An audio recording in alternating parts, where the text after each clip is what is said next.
సాష్టాంగ ప్రణామములు స్వామీజీ. 32 గణపతుల విశిష్టత స్వామీజీ. ముద్దుగల గణపతిలో 32 గణపతుల యొక్క మహిమను చెప్పుకొని పెడతారు. ఒక్కొక్క గణపతిని ఉపాసం, మనమంతా కోరికలు వాళ్ళం కదా, మనుషులందరూ కోరికలు వాళ్ళే. ఒక్కొక్క 32 కోరికలు తప్పితే ఇంకేం లేవు. తిరగవేసి తెచ్చినా కూడా అన్నీ ఉన్నాయి.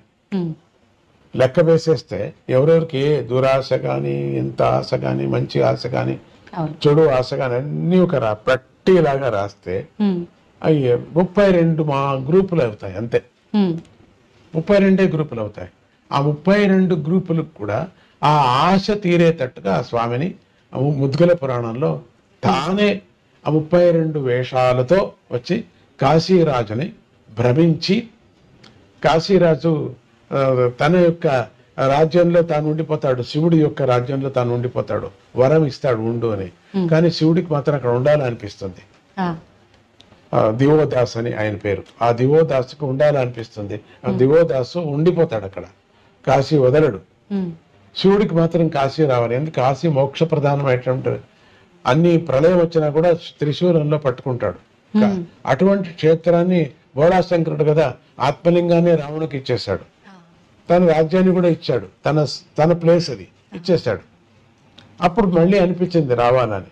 ఆ దివోదాసుని దూరం చేయటానికి ఈ గణపతి నేను చేస్తాను నాన్న అని చెప్పి 32 వేషాలతో అక్కడున్న తమో గుణంతో ఉండినటువంటి జనం, వాళ్ళందరూ సత్వగుణం అయితే వదిలేసేవాడు, తమో గుణంతో అహంకారం వచ్చేసింది వాళ్ళకు. వాళ్ళందరినీ తొలగించటానికి, వాళ్ళకు ఉండినటువంటి ఆశలు తీరుస్తానని యంత్ర మంత్ర ధూపాలతో, ఈ అవతారాలతో వాళ్ళందరికీ చంచలం పట్టించి వాళ్ళకి నిజమైనటువంటి మార్గాన్ని తప్పించేసి దివోదాసు కొనాకు వెళ్ళిపోతాను, నాకు వద్దు ఇదేని. అప్పుడు శివుడు వస్తాడు అక్కడికి. ఇది కథ అది. అందుకని 32 గణపతుల అవతారము వినాయకుడు చేసినటువంటి అవతారం. స్వామీజీ, మానవుల విషయానికి వస్తే కోరికలు సహజమే మీరు అన్నట్టుగా, కానీ పుట్టుక చావు అనేది కూడా అది సహజము, ఎవరికైనా తప్పదు అన్న విషయం తెలుసు, అది వాస్తవం. కానీ చావు అనగానే భయపడిపోతూ ఉంటారు. దీని గురించి ఏం చెప్తారు స్వామీజీ? ఎందుకంటే ఈ బంధం ఎక్కువ, దీని మీద ఆశ కదా, అందుకని ఈ ఆశను వదిలేసిపోతామే అని ఒక భయం. అందుకని అది ఈ సోఫా వదిలేసిపోతున్నాము, ఈ టీవీ వదిలేసిపోతున్నాము, ఈ గడియారం వదిలేసిపోతున్నాము, ఈ ఫోన్ వదిలేసిపోతున్నాము అని ఒక బెంగ, ఇవన్నీ వదిలేసిపోతాం. అందుకని భయం, చావు అంటే భయం. రెండోది, చచ్చేవాడిని అడిగితే బాగుంటుంది, కానీ వాడు వచ్చి చెప్పడు కదా వచ్చేంత. ఈ యముడు కనపడతారు, వాళ్ళకు దూతలు కనపడతారు, అందుకని భయం. చనిపోవడానికి స్వామీజీ ఆ క్షణంలో కనపడతారు కాబట్టి భయం. ప్రాణ ప్రయాణ భవభీతి సమాకులస్య దీనస్య కృపయా తవ ఆగతస్య. అది అప్పుడు ప్రయాణం అయ్యేటప్పుడు, ప్రాణ ప్రయాణం అయ్యేటప్పుడు భీతి ఎక్కువ ఉంటుంది. అందుకని మామూలుగా కొంతమందికి ప్రాణము 9 ద్వారాలు ఎక్కడ పోతుందో తెలియదు, పటక్కన పోతుంది. జ్ఞానులకు మాత్రం ఇక్కడ పోతుంది, పోకపోయినా పగలు కొడతారు, కపాలంలో పోవాలా అని చెప్పేసి పగలు కొడతారు. కాబట్టి అప్పుడు అందరికీ కూడా ఈ ప్రపంచం మీద ఎక్కువ ఆశ ఉంది కాబట్టి దీన్ని వదలకోకుండా, బంధువుల మీద ఆశ ఉండదు, థింగ్స్ మీద, డబ్బు మీద ఫస్ట్.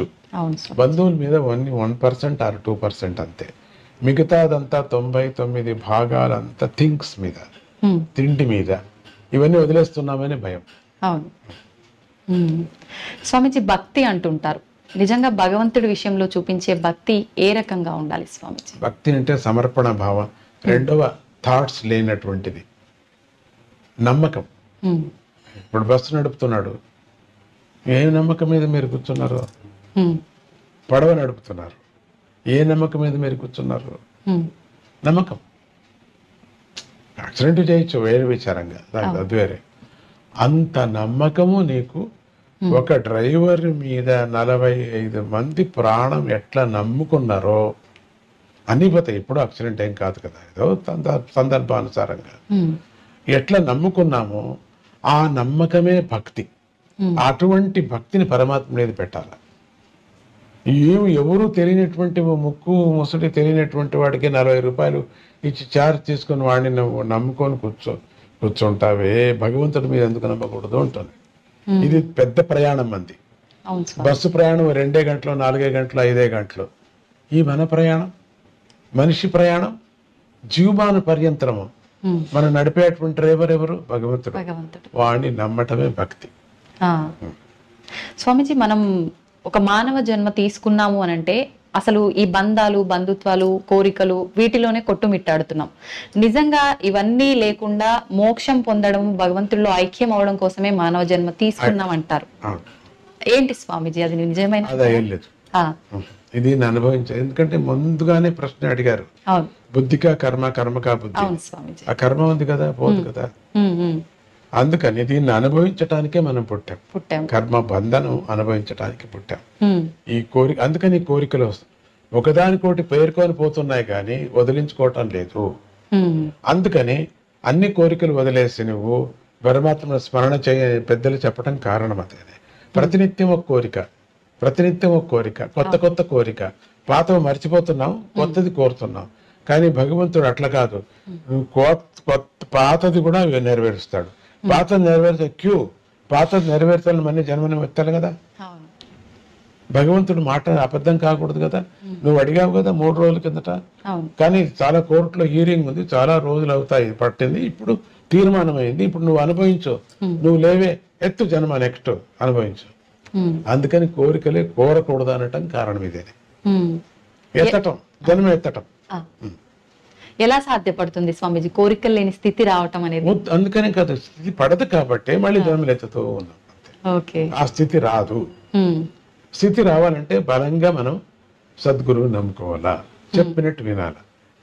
10 కోరికలు ఒక కోరికైనా తీరని 9 కొట్టేస్తూ రావాలంతే. ఆ స్థితి రావటం అంటే మోక్షం పొందడమేనా స్వామీజీ? లేదు లేదు, మోక్షం ఆనందాన్ని పొందడం. మోక్షం అంటే ఆనందం కదా, ఆనందాన్ని పొందడం. మీరు అది కావాలి ఇది కావాలంటే అయ్యలేదు. కోరికలు తీరాలా, హ్యాపీగానే ఉండాలా, అక్కడ కూడా హ్యాపీగా ఉండాలంటే వీలు లేదు. మనం చేసింది అక్కడ ఉంటుంది. అంటే మనం ఒక మనిషిగా ఉండి ఈ కోరికలు తీర్చుకుంటూ మళ్ళీ జన్మ రాకుండా ఉండాలి అని అంటే ఒక వ్యక్తి చేయాల్సిన కార్యం ఏంటి? అదే గురువుని ఆశ్రయించాలా, గురువు చెప్పినట్టు వేదాంత వాక్యాన్ని వినాలా, ప్రాక్టీస్ చేయాలా. గృహస్థుడుగా ఏం చేయాలో ఆ ధర్మాన్ని చేయాలి. అంత మాత్రమే పాపం అది. అంత మాత్రం, దాంట్లో కూడా పాపం ఉంది, అంత మాత్రమే పాప పుణ్యాలు. అంత మాత్రంతోనే తృప్తిగా ఉండాలా. అది జీవనంతో శాంతిగా సమదృష్టితో ఉండాలా. ఊహపోహలు ఉండకూడదు. ఊహపోహలు ఒకరోజు నిజమైపోతాయి. అందుకని ఊహపోహలు కూడా అట్లా ఉంటే బాగుండు, ఒకరోజు అయిపోతావు. ఊహలు కూడా లేదు. పరమాత్మనే భజిస్తూ ఉండాలి. అదే ఊహ. భగవంతుడిలో చేరాలి. అది మంచి మంచి కథలు, మంచి మంచి విచారాలు వింటూ ఉంటే దాంట్లో విహరిస్తూ ఉంటాయి. రేపు పొద్దున్న నీకు అదే కళ కనపడుతూ ఉంటుంది. మీరు పరీక్ష చేసి చూడండి మరి కావాలంటే.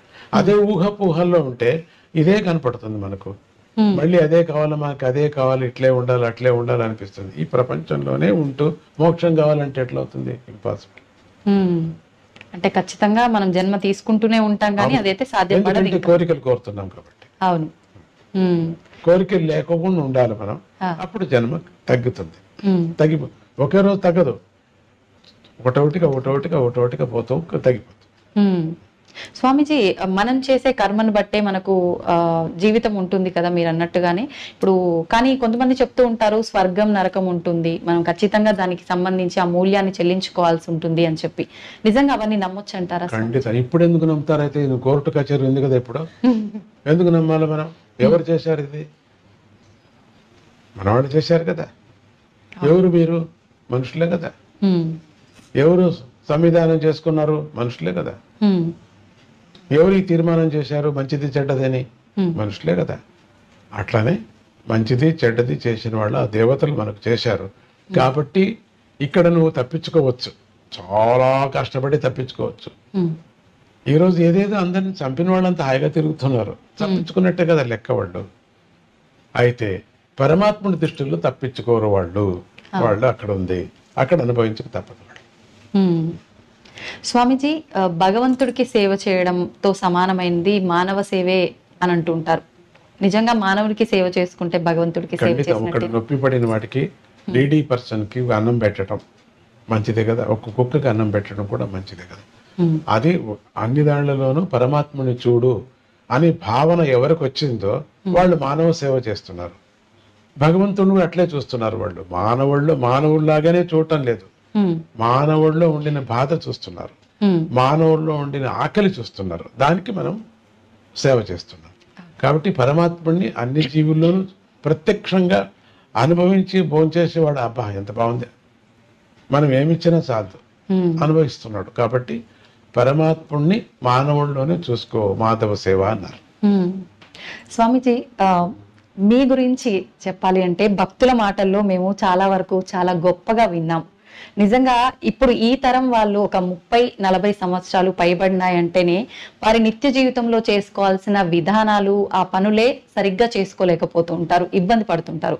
కానీ మీరు ఇప్పుడు చేసే ఈ పుణ్యకార్యాలు ఏదైతే ఉన్నాయో మేమందరం కూడా నిజంగా చాలా నేర్చుకోవాల్సిన విషయాలు. నిజంగా ఇదంతా ఎలా సాధ్యపడుతుంది స్వామీజీ?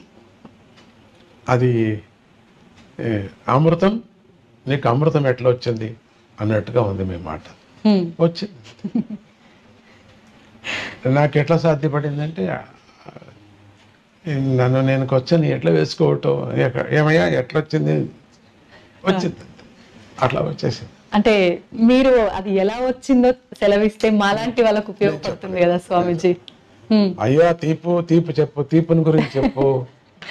ఓ చంద్రుడు, చంద్రుడు నీ శాంతిని గురించి చెప్పు. ఏ గంగా నీ పాపం వెళ్ళేది ఎట్లా చెప్పు. ఓ చల్లదనాన్ని గురించి కొంచెం ఎక్స్ప్లెయిన్ చేయలేము. అనుభవించు. 10 మందిని అనుభవిస్తున్నారు కదా, అదే నా అవతారం, అదే నా యొక్క వాళ్ళకి నేను ఇచ్చేటువంటిది. వాళ్ళు నా మీద ఆశపడుతున్నారు అంతగా, కాబట్టి అనుసరిస్తున్నారు వాళ్ళు. నాకు దాంట్లో ఏమీ నాకు అనిపించదు వీళ్ళు అనుసరిస్తున్నారు అని గొప్పతనం కానీ, అయ్యో వీళ్ళు వదిలేసి వెళ్ళిపోయారు అని నాకు కష్టం కానీ ఏమీ లేదు. రెండూ లేవు. అది లేనప్పుడు ఇది లేదు, ఇది లేదు, అది రెండూ లేవు. స్వామీజీ, ముగించే ముందు చివరగా యువతకు మీరు ఒక మంచి సందేశం ఇవ్వాలి అంటే ఎటువంటి సందేశం ఇస్తారు? యువతకు చెప్పటం ఏంటంటే, విపరీతమైన ఆశ పడద్దండి. మన దేశం అమృతమైనటువంటి దేశం, దీంట్లో అన్నీ దొరుకుతాయి మనకు. వేరే దేశాలకు వెళ్ళాలా, వేరే చోట ఎక్కువ పని చేయాలా, ఎక్కువ డబ్బు ఏది శాశ్వతం కాదు. ఎంత చేసినా కూడా మన దేశం మనకు. మనం ఇక్కడ ఎందుకు పరమాత్ముడు పుట్టించాడు, దీన్ని మనం సార్థకం చేసుకోవాలా. నువ్వు ఎందుకు అక్కడ పుట్టలేదైతే, ఎందుకు ఇక్కడ పుట్టించాడు? బలవంతంగా మనం అక్కడికి వెళుతున్నాం కదా, వెళ్ళండి. సంతోషం, పేరు, డబ్బు సంపాదన చేయండి. మన మాతృభూమిని మర్చిపోవద్దండి. యువకులందరికీ నేను చెప్పేది, ఒకవేళ రావటానికి వీల్లేదు అన్నప్పుడు కూడా మాతృభూమిలో జరిగేటువంటి కొన్ని మంచి పనులు బీద వాళ్ళకి సహాయం చేయండి. యువతరానికి చెప్తున్నా నేను, సహాయం చేయండి. రెండోది, ఇక్కడ ఉండేటువంటి యువతులు కూడా ఒక ఆశపడి నేను చేయలేదే, నాకు రాలేదే అని దుఃఖంతో బతకద్దండి. సంతోషంతో ఉండండి. వచ్చినటువంటి ప్రాప్తి మీకేముందో దాంతో ఫిక్స్ అయిపోండి. ఊహాపోహలతో సకారాత్మకమైన జీవితాన్ని మనం జీవించాలి, కానీ ఊహాపోహలతో మనస్సు చెడుపుకొని జీవితాన్ని మనం పాడు చేసుకోకూడదు. సకారాత్మకమైనటువంటి ఏ జీవితం ఉందో సక్రమంగా మనం ఉండటానికి మనం ప్రయత్నం చేయాలి. అని చేస్తూ నేను చెప్పను, గురువులకి, దేవుళ్ళకి, తల్లులకి అందరికీ నమస్కారం చేస్తూ ఎప్పుడు ఉండమని నేను చెప్పను కూడా. మీకు అదంతకదే వస్తుంది. ఎప్పుడు దేశం మీద ప్రేమ వస్తుందో, మన వాల్యూస్ మీద ఎప్పుడు ప్రేమ వస్తుందో, వీళ్ళ మీద అంతా ఆటోమేటిక్గా వస్తుంది. దీని మీద నేను ప్రైవేట్గా నేను చెప్పాల్సిన పని లేదు మీకు. కాబట్టి ఎవరెవరి నమ్మకం వాళ్ళకి, ఎవరెవరి రుచి వాళ్ళకి. ఒక్కొక్కరికి ఒక్కొక్క రుచిగా ఉంటుంది. ఒకరికి కాఫీ రుచి, ఒకరికి టీ రుచి, ఒకరికి ఏమి వద్దు, మంచిది. ఉడుకు నీళ్ళే రుచి కొంతమందికి. అందుకని ఆ రుచుల ప్రకారంగా బుద్ధి ప్రకారంగా కర్మ, ఇట్లా అనండి. అది పెద్ద సబ్జెక్ట్, వదిలేండి మీకు. అట్లా చెప్తూ మన దేశంలో లేనిది మాణిక్యం ప్రపంచంలో. ఎందుకు వచ్చారు బయట దేశం వాళ్ళందరూ మన దేశానికి జరబడ్డారు? ఒకరు తప్పితే ఒకరు జరబడ్డారు, అన్నీ ఎత్తుకుపోయారు. ఇంకా ఉన్నాయి వనరులు, మనకి ఇంకా ఉన్నాయి. దాంతో మనం చక్కబెట్టుకుందాం. దాన్ని మనం అనుభవించటానికి ఏం కావాలో మనం చూస్తాం. ప్రేమ ఎక్కడా దొరకదు. అమ్మా, అమ్మమ్మ, నాన్నమ్మ వెళ్ళి చూడని అక్కడ బయట దేశంలో లేదు. అమ్మమ్మ లేదు, నాన్నమ్మ లేదు, అందరూ ఓల్డేజ్ హోమ్కి చేరిపోయి ఉంటారు. ఏది ఇప్పుడు అమ్మమ్మ అని వెళ్ళి కౌగిలించుకుంటాం, ఏది వాళ్ళకి అమ్మమ్మ లేదు, ఏమీ లేదు. ఎంత అనుబంధాలు ఉన్నాయి ఇక్కడ, ఎంత ప్రేమ ఉంది ఇక్కడ.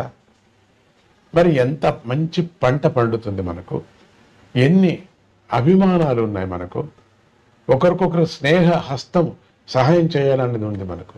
బయట దేశంలో పక్కింటి వరకు బాట లేదు, ఏమీ లేదు. అందరూ తలుపులు వేసుకొని ఉంటారు. అది ఆ ఊరు ఎట్లా ఉంటుందంటే, నేను మాట చెప్పకూడదు, ఎవరు లేరేమో అనిపించేవాదా ఉంటుంది.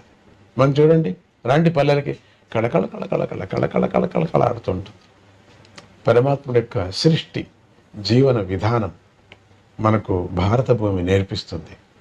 సక్రమంగా చేసుకుంటే మనకు మనదే స్వర్గము, మన భారత భూమి స్వర్గము. డిప్రెషన్లో వెళ్ళొద్దండి, డిసప్పాయింట్ కావద్దండి, కడుపు మంట వద్దు మనకు.